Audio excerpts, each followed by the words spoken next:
तुझे कैसा लगा? मुझे तो बहुत अच्छा लगा। तुझे तो अच्छा लगा, ऑडियंस को कैसा लगा पूछ लेना। आप सबको कैसा लगा? टेस्ट तो देखिए, गाना भी सुन लिए और कुछ बाकी रह गया है क्या? तुम बाइबल को कैसे भूल गए? मैं तो भूल ही गई थी। अब थोड़ा बाइबल की ओर भी चले। जरूर जाएंगे जानवी, क्योंकि बाइबल में प्रभु यीशु के महात्मा के बारे में बहुत कुछ लिखा गया है। उससे हम कुछ अच्छे बात सुनेंगे और सीखेंगे भी। इसलिए मैं आकाश को बुलाना चाहती हूँ, वो आके बाइबल पढ़ के सुनाए।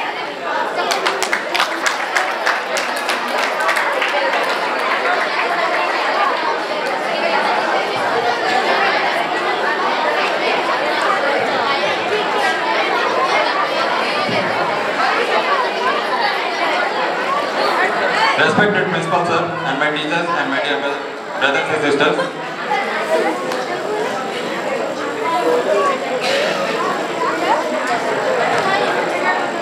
Today I am here to share some of the verses from the New Testament, the Gospel according to John, chapter number 1,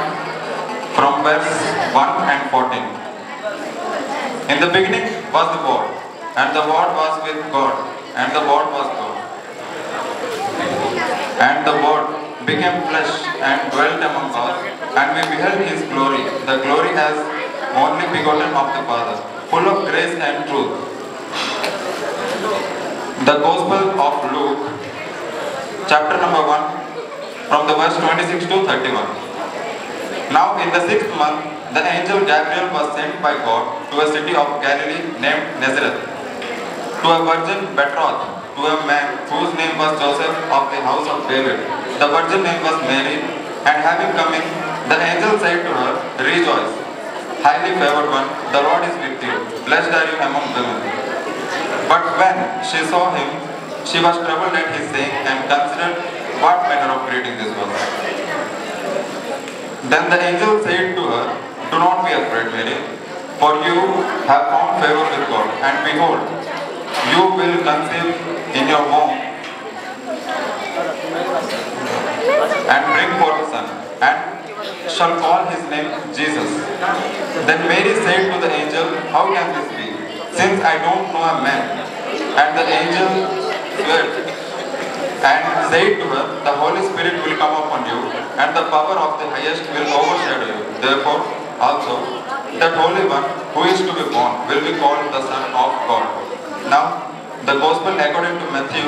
chapter number 1, from the verse 18 to 21. Now the birth of Jesus Christ was as follows. After his mother Mary was betrothed to Joseph, before they came together, she was found with child of the Holy Spirit. Then Joseph, her husband, being a just man and not wanting to make her a public example, was minded to put her away secretly. But while he thought about these things, behold, an angel of the Lord appeared to him in a dream, saying, Joseph, son of David, do not be afraid to take to you Mary, your wife. For that which is conceived in her is of the Holy Spirit, and she will bring forth a son, and you shall call his name Jesus, for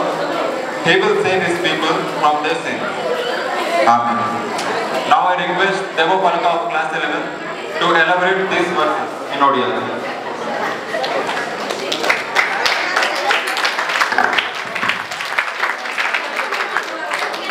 एटार उपस्थित थिबा प्रधान प्राचार्य महोदय एवं मोर सम्मानीय शिक्षक और शिक्षक वृंद तथा मोर छोट बड़ भाई और भणी मान आज रे पवित्र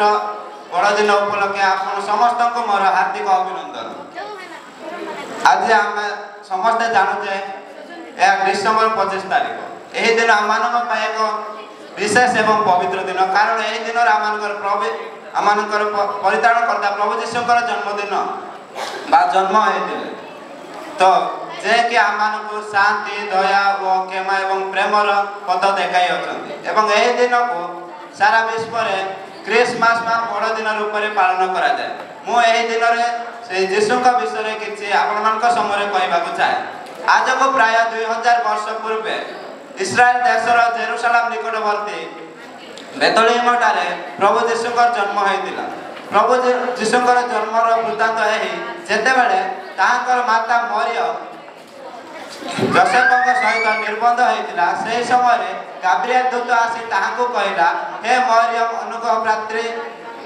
तुम्हें जे गर्भवती हो एक पुत्र प्रसव करिवो एवं ताहाक नाम यीशु देव जेहेतु से समस्त परित्राण करता हेबे किंतु मरियम कहले यह किपरि संभव मो जे कुमारी मो ए पर्यंत कोनोसी पुरुष को जानि ना किंतु ए समय रे से दूत कहले तुम ऊपर जे ईश्वर का आत्मा बा पवित्र आत्मा आसी अवतीर्ण हेबे एवं से आत्मा जे एक शिशु बेसर जन्म नेबे एवं ताहाकू तुमे जे यीशु नाम देबो एही पर किछि दिन गला परे जोसेफ को एही मरियम जे गर्भवती होय अछंती ताहा जणा पड़िला एवं से जे धार्मिक थिबारु मरियम को समाज रे लज्जित करबा इच्छा न करी से गुप्त भाबरे ताहाकू जानि देबा पई मनस्थ कले किंतु एही समय रे स्वर्गर दूत ताहाकू स्वप्न राशि कहले हे जोसेफ तुमे मरियम को ग्रहण करिया पई भय कर नाही कारण से जे पवित्र आत्मा को द्वारा गर्भवती होय अछंती एवं जे शिशु जन्म नेबे से जे पवित्र हेबे एवं से जे एही जगतर त्राणकर्ता हेबे एवं ताहाकू जे ईश्वर का पुत्र बोली कहाजे ए समय रे से देश रे जे रोमान साम्राज्य रो सरकार शासन चलिता एवं ए समय काइसर अगस्ट को द्वारा गोटे आदेश दिया गला जे समस्त निज निज पुत्र पुरुष ग्राम को जाए आपण नाम लेखाइबे एवं ए समय रे से जोसेफ एवं मरियम आपण नाम लेखाइबा निमंते बेतलहेम को जाइतिले एही समय से बेतलहेम जे बहुत लोक भिड़ थिबारु कोनोसी घरे स्थान नथिला एवं ए समय प्रभु यीशुकर जन्म एक गुहाल कुंडरे हैला किंतु ए समय पूर्व देशर पंडित माने आसी से इस्राएल देश रे से इस्राएल राजा हेरोद को पचारिले आमे जे पूर्व देश रे एक तारा देखि संकेत पाइलु जे ए जगतर त्राणकर्ता एही देश रे जे जन्म नै अछंती एवं सेही पूर्व देशर पंडित तांको पचारले सेही राजा केउटा जन्म ग्रहण करि अछंती तेनु से हेरोद राजा कहले जे समस्त से इस्राएल देशर पंडित मानकु डकाई कहले सेही राजा बा से त्राणकर्ता केउटा जन्म नेबार भविष्यवाणी अछि सेतिरे सेही देशर पंडित गण राजा को कहले सेही राजा बा से परित्राणकर्ता बेतलहेमटारे जन्म ग्रहण नेबे बोली आम धर्मशास्त्र रे भविष्यवाणी अछि सेतिरे सेही पूर्व देशर पंडित माने सेही बेतलहेम को जाय प्रभु यीशु को दर्शन कले एवं सेतिरो आपना देश को फेरिले एही समय रे स्वर्गीय दूत आसी जोसेफ को कहला हे जोसेफ तुमे एही शिशु के एवं तांको माता को गेनी मिस्र देश को जाओ जेहेतु से हेरोद राजा तांको मारिबा पाई षडयंत्र करूछन्ते किंतु एही समय रे से ताहाको नै मिस्र देश को चली गले एवं किछि वर्ष पर जेतेबेले हेरोद राजा कर मृत्यु होला से पुनर्बार इस्राएल देश को आसी गालीली अंचल नाजरित नामक नगर रे वास करे एही पर किछि दिन गला प्रभु यीशुकर बढ़िया को लागिले बुद्धि रे और ज्ञान से माने से जे वृद्धि पाइबा को लागिला एवं जेतेले यीशुकर 16 वर्ष हेतिला से समय रे